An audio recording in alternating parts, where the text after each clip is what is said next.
A onda de protestos levou a confrontos violentos e prolongados com as forças de segurança que já resultaram em centenas de mortes, mas sem atingir seu principal objetivo, que o atual presidente venezuelano deixe o Palácio de Miraflores, sede do governo. As razões pelas quais a oposição não conseguiu derrubar o governo são várias e estão relacionadas com erros e virtudes de ambas as partes, segundo analistas. Em 14 de abril de 2013, Nicolás Maduro derrotou Henrique Capriles, então candidato da coalizão oposicionista Mesa da Unidade Democrática, MUD, nas eleições presidenciais. Um dia depois, o líder do MUD anunciou que exigiria a recontagem dos votos e convocou a população a realizar um panelaço de protesto para deslegitimar a vitória de Maduro. Em resposta, Maduro convocou seus partidários a fazer um foguetaço para celebrar com fogos de artifício o novo triunfo eleitoral da Revolução Bolivariana. Dias depois, quando os protestos perderam intensidade, Capriles optou por apresentar um pedido de impugnação do resultado da eleição na justiça venezuelana e em organizações internacionais. Os protestos foram chamados de A Saída, em referência ao fato de que a solução para os problemas que a Venezuela atravessava estaria nas manifestações. Em fevereiro daquele ano, as manifestações se multiplicaram depois que um tribunal venezuelano emitiu um mandado de prisão contra López, acusado de incitar violência, conspiração e outros crimes. Após vários dias, em meio a fortes trocas de acusação com Maduro, López reapareceu acompanhado de uma multidão e se entregou aos membros da Guarda Nacional Bolivariana. Se a minha prisão serve para despertar o povo, para despertar a Venezuela, então terá valido a pena este encarceramento infame imposto com covardia, declarou com um megafone. Diferentes tipos de protestos foram registrados a partir desse momento, até quase o meio de 2014, incluindo bloqueios de estradas, manifestações universitárias, marchas e greves de diferentes setores. Em julho de 2017, ele recebeu o benefício da prisão domiciliar, sendo vigiado por agentes do Serviço Bolivariano de Inteligência, SEBIN, condição que perdurou até 30 de abril deste ano, quando deixou sua residência ao amanhecer para entrar na Embaixada Espanhola.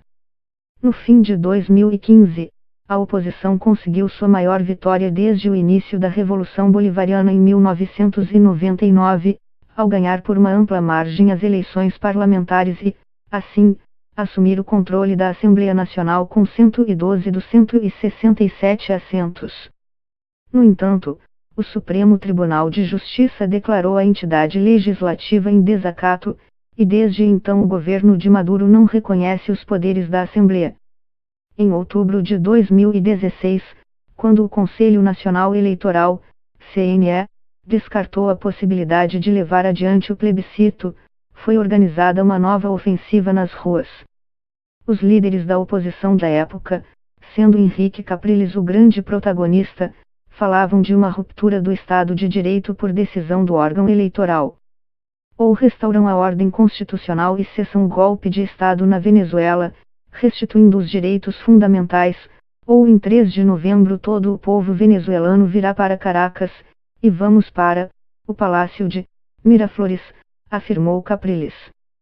Com o cancelamento do referendo para a revogação do mandato de Maduro, a oposição venezuelana organizou algumas manifestações não muito expressivas nos primeiros meses de 2017. Mas a chama voltou a acender no fim de março após 2 decisões controversas do Supremo Tribunal de Justiça em que a entidade judicial assumiu as funções da Assembleia Nacional e retirou a imunidade dos parlamentares. Embora estas decisões tenham sido revogadas alguns dias depois, os grupos opositores saíram novamente em massa às ruas multiplicando as chamadas guarimbas, barricadas de resistência, em várias cidades. Durante semanas, foram registrados violentos confrontos entre os manifestantes e as forças de segurança, que deixaram 127 mortos e mais de 3.000 feridos. Graças à ativação do Plano de Zamora, estratégia militar implementada pelo governo de Maduro para manter a ordem interna, as forças de segurança do país receberam o apoio de milícias civis chavistas, conhecidas como coletivos e classificadas como organizações paramilitares pela oposição. Em meio a tudo isso, o governo deu mais uma cartada, instalou uma Assembleia Nacional Constituinte com poder plenipotenciário, integrada somente por representantes chavistas. O último episódio da jornada da oposição para derrubar Maduro começou em 23 de janeiro deste ano, quando o presidente da Assembleia Nacional, Juan Guaidó, se autoproclamou presidente interino da Venezuela. Em 23 de fevereiro, após Maduro anunciar o fechamento das fronteiras com o Brasil e com a Colômbia para impedir a entrada de caminhões com ajuda humanitária internacional, Guaidó realizou seu primeiro grande ato contra o governo. Ele tentou romper o bloqueio com a esperança de que os militares ficariam ao seu lado e poderia continuar assim a desafiar o governo a partir da fronteira, e não de Caracas. No fim das contas, nenhum caminhão conseguiu cruzar a fronteira e tampouco houve um racha nas forças armadas, como esperava a oposição. Estima-se, no entanto, que 1.000 soldados tenham deixado o país em busca de refúgio na Colômbia.